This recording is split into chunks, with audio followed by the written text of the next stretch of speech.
Hello everyone, welcome back to my channel. Start करने से पहले सबसे पहले मैं एक बार सिलेबस देख लेती हूँ हम लोग क्या क्या कंप्लीट कर चुके हैं। ओके, तो पब्लिक हेल्थ की डेफिनेशन, कम्युनिटी हेल्थ की डेफिनेशन, कम्युनिटी हेल्थ नर्सिंग की डेफिनेशन कंप्लीट हो चुकी है। पब्लिक हेल्थ इन इंडिया, उसका evolution, scope of community health nursing complete हो चुका है। Concept of health and illness of disease, dimension, determinants complete हो चुके हैं। अब इस टॉपिक में हम देखेंगे nature history of disease. Nature history of disease होता क्या है? Nature history of disease refers to the progress of disease process in a person over time in absence of intervention. Means nature of history of disease का मतलब क्या होता है? मतलब हमारे जो अकरेंस ऑफ डिसीज़ है उसकी जो प्रोसेस है, ठीक है, जैसे किसी को डिसीज़ हो रही है वो कैसे हो रही है और कैसे डिसीज़ होने के बाद कैसे उस पर्सन को अफेक्ट करती है, कैसे उसके बॉडी को नुकसान पहुंचाती है, और उसके बाद जब हम उसको ट्रीटमेंट करते हैं तो कैसे उस पर्सन की रिकवरी होती है। अगर रिकवरी नहीं हो पाती तो कभी कोई पर्सन की डेथ भी हो जाती है जब हम कोई इंटरवेंशन नहीं करते। तो इस पूरी प्रोसेस को हम बोलते हैं नेचुरल हिस्ट्री ऑफ डिसीज़, ठीक है। उस डिसीज़ का होना, उसकी प्रोसेस होना, ये सारे जो प्रोसेस हैं उस प्रोसेस को हम बोलते हैं natural history of disease. Okay, इसमें जो है वो डिफरेंट डिफरेंट थ्योरीज जो हैं वो दी गई हैं। वो हम वन बाय वन इसको देखेंगे कौन कौन सी थ्योरी जो है और वो क्या क्या कहती हैं। ओके, हमारी फर्स्ट थ्योरी है जर्म थ्योरी। इसमें क्या बोला गया था? 19th century Robert and Louis Pasteur discovered bacteria. जो रॉबर्ट एंड लुइस पास्चर दो साइंटिस्ट हैं, उन्होंने बैक्टीरिया को डिस्कवर्ड किया था। उस थ्योरी के अकॉर्डिंग उन्होंने क्या बोला था? Every human disease is called by a microbe और जर्म्स। जो हर एक ह्यूमन बींग्स में जो डिसीज़ हो रही है वो किसकी वजह से हो रही है? वो एक माइक्रोब्स की वजह से और जर्म्स की वजह से हो रही है, which is specific for that disease and must be able to isolate the microbe from disease human beings, ठीक है। उसके बाद हम क्या करते हैं? जो डिसीज ह्यूमन बींग है, जो ये माइक्रोब जो जर्म्स हैं जो जिस ह्यूमन बींग को डिसीज़ कर चुके हैं, उसमें क्या होना चाहिए? उस ह्यूमन बींग को हमें क्या करना चाहिए? आइसोलेट करना चाहिए, जिसकी वजह से ये जो डिसीज़ है वो और सारे ह्यूमन बींग्स में ना स्प्रेड हो। ओके, इसलिए हम उस ह्यूमन बींग को ही क्या कर देंगे? आइसोलेट कर देंगे, जिससे वो जो डिसीज़ है वो और स्प्रेड ना हो। तो ये फर्स्ट जर्म थ्योरी में ऐसा बताया गया था, ठीक है।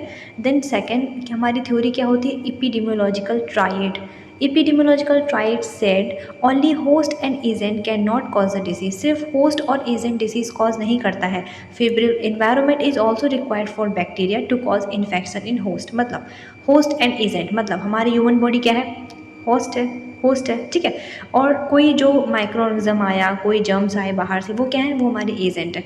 अब वो माइक्रो ऑर्गेनिज्म हमारे बॉडी में आ गए तो उनके साथ साथ जो माइक्रो हमारे बॉडी में आए हैं, तो इसका मतलब ये नहीं है कि होस्ट के अंदर कोई एजेंट आया और उसने क्या कर दिया? उसको इन्फेक्ट कर दिया। इसका ये मतलब नहीं होता। इसका मतलब ये होता है कि वो जब वो आएगा तो उसको एक ऐसा इन्वायरमेंट भी मिल रहा है जिसकी वजह से क्या हो रहा है? वो जो होस्ट है, वो जो एजेंट है, वो क्या कर रहा है? मल्टीप्लिकेशन कर रहा है उसकी बॉडी में। मल्टीप्लिकेशन करके क्या कर रहा है?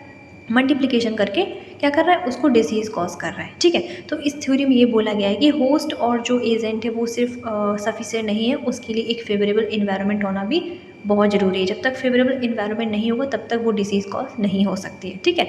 तो एपिडेमियोलॉजिकल ट्रेड में ऐसा बोला गया और इसको एक एपिडेमियोलॉजिकल टेट्राड के थ्रू इसको समझाया गया। इसमें क्या समझाया गया कि epidemiological tetrad is a combination of 4 thing: host, agent, environment and time. ये एग्जाम में पूछा जाता है। इसको हम विद डायग्राम जो है इसको बना के आते हैं, ठीक है। तो इसमें क्या टेट्राड मतलब 4 चीज़ों से मिलकर बना होता है। क्या क्या है? फर्स्ट हमारा एजेंट है, मतलब पॉजिटिव फैक्टर जो डिसीज़ कॉज करेगा।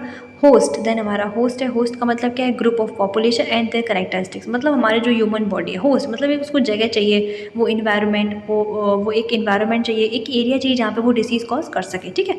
देन थर्ड क्या है? Environment means behavioural and cultural physiological factor, ecological elements. Then इसमें क्या बोला गया है? टाइम। ओके, तो ये जो हमारे 4 हैं एपिडेमियोलॉजिकल टेट्राड में, ये बहुत ज़रूरी है, इसको आपको बना के आने होती है इस थ्योरी में।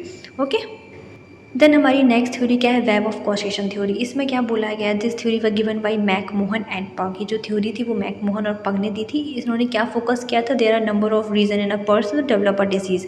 एक पर्सन में डिसीज़ होने के जो रीज़न है वो बहुत सारे हो सकते हैं, ठीक है। एक सिर्फ एक कॉज नहीं हो सकता है किसी के अंदर डिसीज़ कॉज होने का। बहुत सारे ऐसे कंट्रीब्यूटिंग फैक्टर्स होते हैं जो डिसीज़ को कॉज करते हैं ह्यूमन बींग में। और इसमें बोला गया है कि all factors are interconnected with each other like a web of spider and modify the effect of each other. Means इसको मैं तुमको ईजिली तुम लोग को बताती हूँ। जैसे कि इन्होंने क्या बोला है? Web causation theory. वेब का वर्ड यहाँ पे एक स्पाइडर और वेब की तरह वर्ड यूज़ किया गया क्योंकि इन्होंने बोला है कि ऐसे बहुत सारे फैक्टर्स ऐसे होते हैं जो इंटरकनेक्टेड होते हैं आपस में एक वेब ऑफ स्पाइडर की तरह, ठीक है। जो स्पाइडर का वेब होता है उसकी तरह जो फैक्टर्स होते हैं वो इंटरकनेक्ट होते हैं। जब वो इंटरकनेक्ट होते हैं वो सारे फंक्शन एक साथ करते हैं, ठीक है। एक करेगा, फिर दूसरा फैक्टर करेगा, फिर तीसरा फैक्टर करेगा, उसके बाद ही हमारी जो ह्यूमन बॉडी क्या हो सकती है, एक डिसीज़ कॉज कर सकती है, ठीक है। उससे पहले कोई डिसीज़ कॉज नहीं कर सकती। इसको ईजिली अगर मैं एक्सप्लेन करना चाहूँ तो वो ये होता है कि सपोज़ कोई एक ह्यूमन बीइंग है, अच्छा खासा ह्यूमन बीइंग है, ठीक है। उसके अंदर एक कम्युनिकेबल जो बैक्टीरिया है वो ट्रांसफ़र हुआ एक पर्सन के अंदर।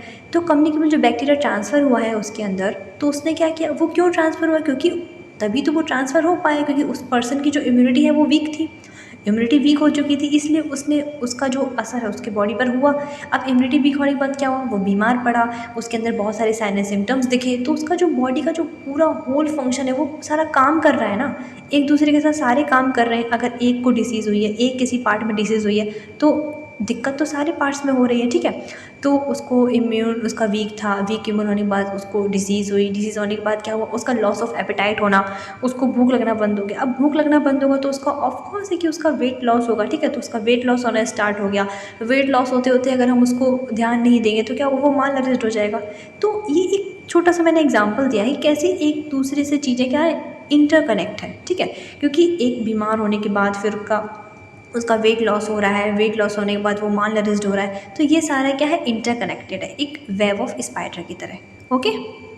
देन हमारी जो फोर्थ थ्योरी होती है वो होती है व्हील थ्योरी। इसमें क्या बोला है कि लाइक एनी व्हील, किसी व्हील की तरह द आउटर पार्ट हमारा क्या है, इन्वायरमेंट है, and the environment has a component, ठीक है। आउटर पार्ट उसका इन्वायरमेंट हो गया व्हील का, और उसके व्हील के जो कंपोनेंट्स हैं वो क्या हो गए, वो इन्वायरमेंट ही कंपोनेंट्स हो गए। उनको डिवाइड कर दिया गया है 3 सब कंपोनेंट्स में, जैसे कि physical, biological and social component of the environment. Means ये तुम लोग समझ रहे हो, जब हम लोग इटियोलॉजी लिखते हैं तो उसमें हम क्या लिखते हैं, क्या क्या कॉजेज़ हो सकते हैं, कोई डिसीज़ प्रिवेंट होने की, कोई डिसीज़ होने की क्या क्या कॉजेज़ हो सकते हैं, physical causes, biological causes, social causes.